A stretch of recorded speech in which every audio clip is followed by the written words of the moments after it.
спит. Сейчас у нас день, и папа лег отдохнуть, вздремнуть. А мы решили его пранкануть. Артур мажет ему. Как будто бы надо было белой зубной пасты. Это Артуркина паста, но это неэффектно. Она сливается с его кожей. Артур, мою пасту возьми белую. У Артура просто, видите, такая темно-зеленого цвета. Снимает. Ладно, это тоже пусть. Okay, no problem. Чи-чи-чи. Он еще не проснулся. Давай. Да. Покажи.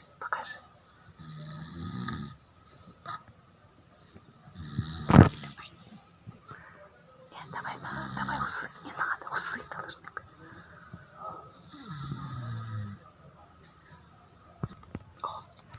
Так, сейчас наш папа выйдет из комнаты, выспавшийся и весь измазанный. Иди сюда, кам. Парам еще ничего не понял. How he sleeping? Я сейчас хочу что-то относить, как будто бы я снимаю о чем-то другом видео. Why you sleeping in day, Парам? No, my God, no customer. So what?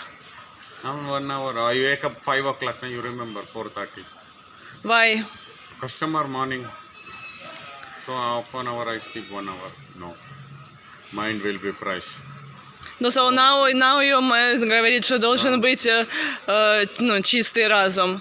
Now you fresh. Day, 1 hour. Говорит, что все индийцы.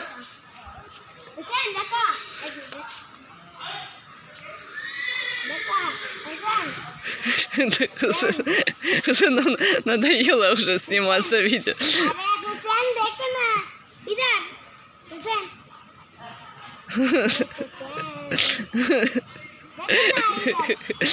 Железные нервы.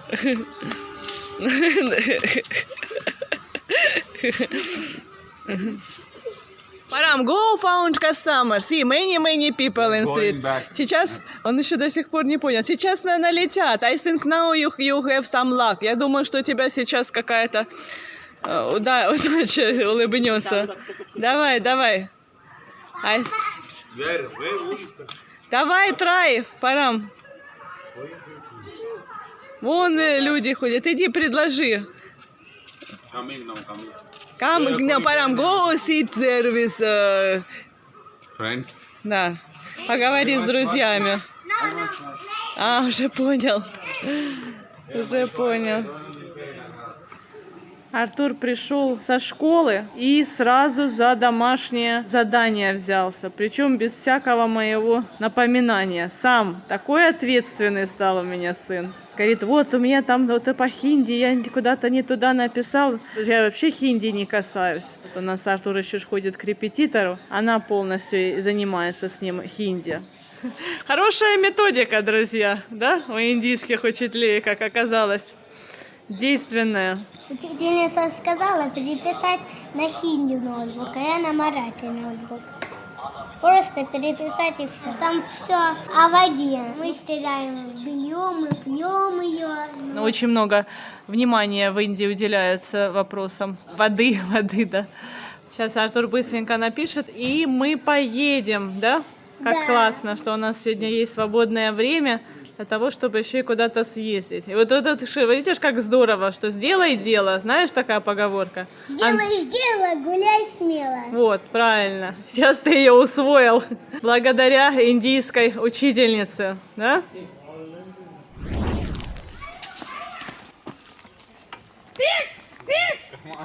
Всем привет, друзья! Вы на канале «Замуж в Индию». И сегодня мы всей семьей едем в город, в Карджет. Параму надо заплатить за электричество. Нам что-то там неправильно насчитали. Представьте себе, за месяц посчитали $5000. Ну, я вам, чтобы было понятнее, сразу в долларах говорю. И, в общем-то, мы едем разбираться. Ну, едет разбираться как бы Парам, но мы опять упали на хвост вместе с Артуром. Артур, не доел даже. В общем, вот эта вот долька арбуза мы сейчас купили 10 рупий. Арбуз, если вот целый купить на рынке, стоит 60 рупий. Ну вот и Парам идет такой подсчитывает. Ну примерно 20, наверное, долек получится по 10 рупий. То есть, ну такой бизнес, честно говоря, не сильно выгодный. Ого, ничего себе, смотрите, встретили по дороге туристов, такая достаточно большая группа, и смотрите, вот такая вот отвесная скала, и один из них пытается с нее спуститься, это очень сложно, представьте, да он же может упасть, без страховки, я не знаю, или он пьяный, или что, но это действительно опасно, ну, я не знаю, передает ли камера, но стена практически отвесная, просто я когда-то, я уже вам рассказывала, я по молодости делала фотографии с подружкой, мы были на море, и я один раз захотела эффектную фотографию, вот так вот сползла, а потом поняла, что какая же я глупая, потому что еле-еле, ну, благодаря моей подружке удалось залезть наверх, потому что там очень скользко. Hi. Hi. Is your friend? But I'm scared. Я боюсь за вашего друга. Представьте. Ну, смотрите, девушка какая с короткой прической. Подумали, что я на французском говорю. Ну, уже сейчас самые страшные моменты. Вот мне кажется, что... Блин. Я так переживаю. Да не волнуйся, это дядька. Что? Здоровенный дядька. Артур говорит, не волнуйся, это здоровенный дядька. Но он, в принципе, справился. Смотрите, тут осталось только very good. Супер. Говорят, первый раз.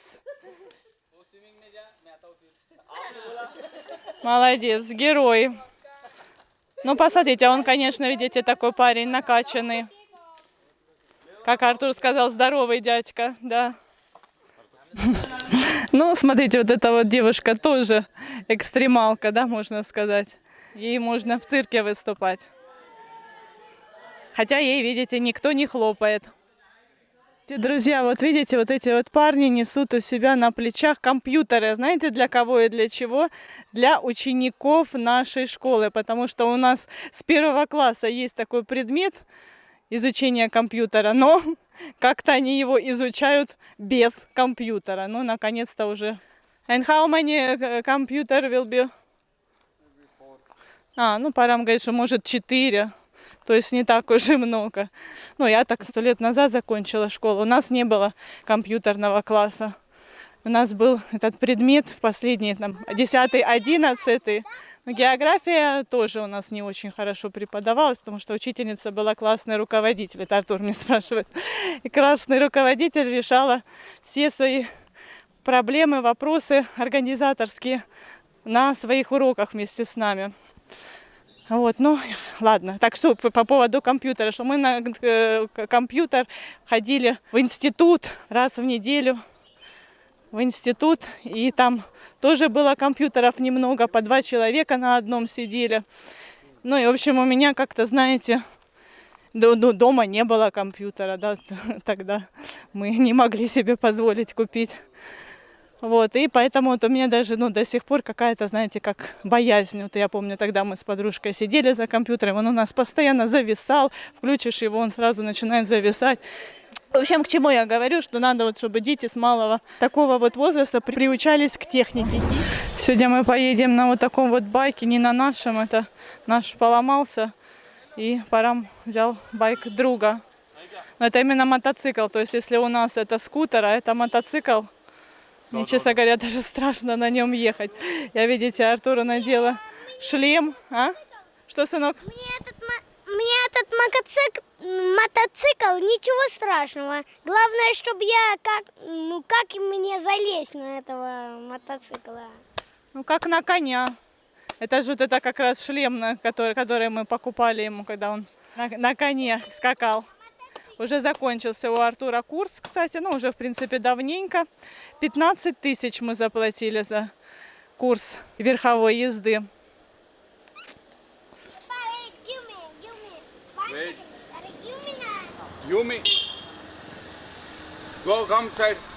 Знаете, это, конечно, красивый мотоцикл, но Гораздо удобнее и практичнее скутер. सर नहीं वो दोस्त कल आया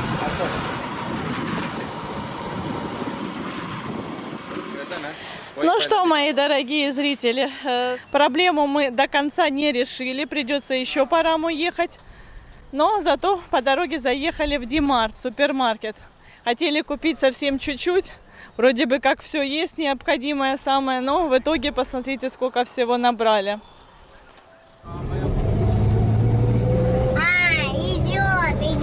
Идет. Да, ребята, вы видите, что случилось? Что значит? Мой муж уже 3-й раз в жизни ведет вот такой вот мотоцикл. И что-то у него пошло не так, что-то пошло не так. В итоге он заглох. Я сказала, мы с Артуром ехать с тобой в компании в одной не будем. Ну, слава богу, вот ехала вот эта вот семья. Артур не хотел, говорит, а как же папа, как же мы без папы? Он же мне говорит, мама, он же все-таки твой муж, говорит, он же все-таки твой муж, ты же не переживаешь. Я не хочу, я же говорю, что вот эти вот риски мне не нужны. По Рам говорят, не, все нормально, сейчас у нас все получится. Опять садимся, опять у него что-то буксует. Не знает, на какой скорости ехать. Все он знает в этом мотоцикле, только не знает, какую скорость выбирать. Зачем фонарь включил? Я не знаю, но мне всегда тошнит в минивэн, в закрытой машинке.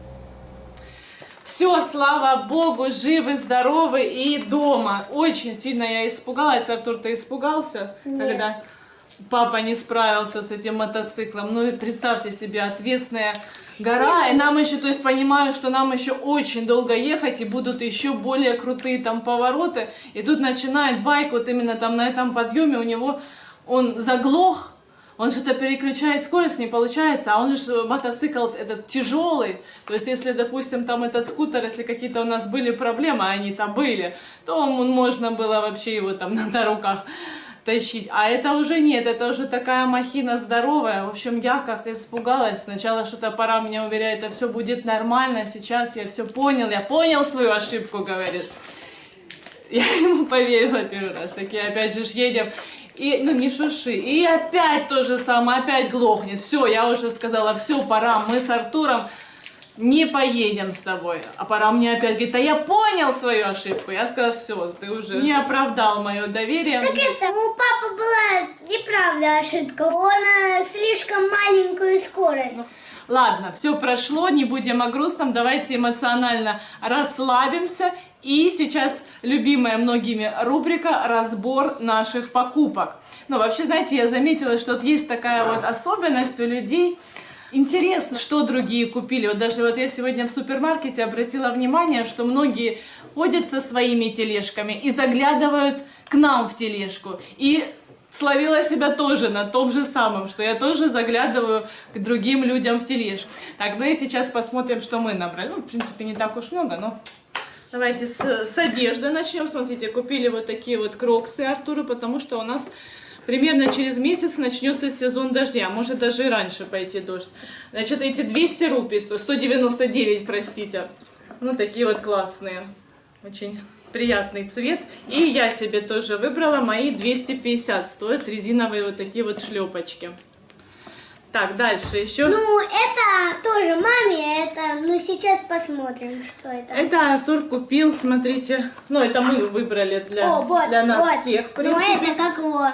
Так как у нас спортивная семья, Ну, будем играть в бадминтон. Да, в бадминтон. Валанчики, тут несколько валанчиков, потому что они Ну просто да, не теряются тут в ракетке.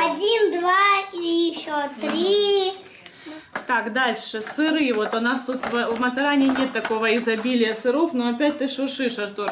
Вот это вот сыр для пиццы, я иногда пиццу делаю. Вот такая вот сырная паста, можно бутерброды Артуру в школу. Ну и тоже для бутербродов уже такие вот кусочками слайс. Сыры Амул мы покупаем, хорошая такая фирма. Дальше купили орешки, вот такие вот, смотрите, миндаль и фисташки. Артур уже почти всю пачку съел.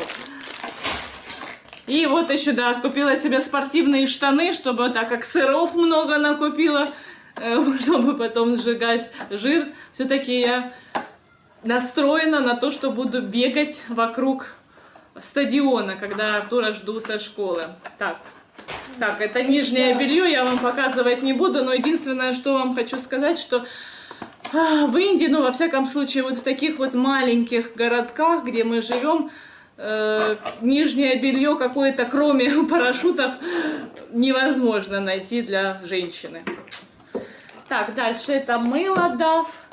Это я себе купила крем, вот мне Парам причем выбрал, там ну, не очень большой был выбор, и Парам сказал, что вот это вот Пунц, говорит, что это очень хорошая фирма, ну дневной такой обычный крем, немножечко со осветляющим эффектом и от пигментных пятен, посмотрим. Я вообще в принципе сейчас еще кроме кремов пользуюсь маслом. Мне очень сильно нравится оливковое масло, но мы его специально покупали в аптеке, то есть ну, мы на нем не готовим кушать, а именно специально вот как бы массажное. Я этим маслом делаю себе массаж лица. Ну, очень эффективно. Вот я даже заметила, что немножечко кое-какие морщинки у меня, слава богу, разгладились. Так, вот еще для себя краску для волос нашла.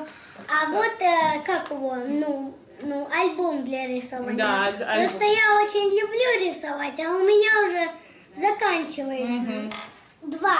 Два альбома. Так, дальше что еще? Ну, это Рюкзак. рюкзак Артуру купили. У него есть школьный рюкзак, а это для дополнительных занятий. Трусы. Артур, не надо. Для дополнительных занятий, И на которые пена. он ходит. Это папа себе пену. А это оливки. Да, вот это вот я обожаю. А это нутелла. Ну, вы знаете, наверное. Это, ну, для кофе. Ну, вы не знаете, это, наверное. Знают. Ну, Знаю, да, кофе, знаю, кофе. Хорошо. Вот еще масло. А это, ну, я уже, наверное, рассказывал. Да, Убираем. это тоже. Ну, в принципе, и все. Ну, кое-что я вам там не стала Ну показывать. да, сейчас Не я... надо, Артур, это не надо показывать. Все, мои дорогие зрители. Нет, простите, еще. Да, но это можно показать. Да, Артур себе еще выбрал. Кубик Рубик. Мгм. Только сейчас я его запутала, и он не может его сложить обратно. И говорит, что ну, зря я выбрал себе такой подарок. Так, ну все, мои дорогие друзья, давай попрощаемся на этой позитивной ноте. Всего вам хорошего. До свидания, до скорых новых встреч. Пока-пока. Подписывайтесь на наш канал, впереди вас ждет еще много всего интересного.